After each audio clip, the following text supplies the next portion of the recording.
ilang gemboke. Aduh papa iki kepiye, ngaku wis lamun KTP-ne sing wajib mbok ditindake. Subuh duhur asar maghrib pengantos isya wajib ditindake. Besok penak kepenak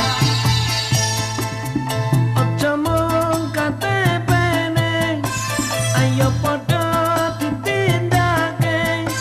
Rukun Islam sakabeh ojo nganti dilaleke.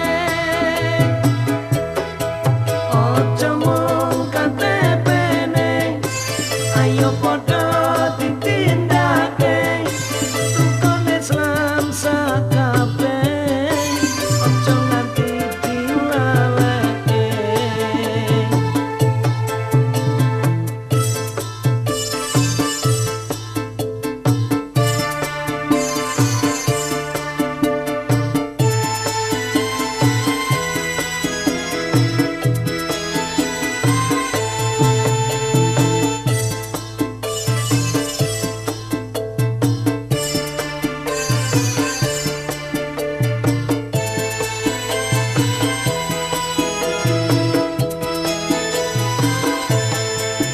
Gembok ilang kuncine, aduh mbok iki kepiye.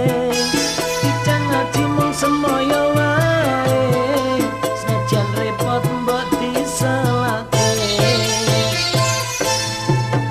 Kunci ilang gemboke, aduh bapak iki kepiye. Ngaku wis lamun KTP-ne sing wajib kok dilaleke.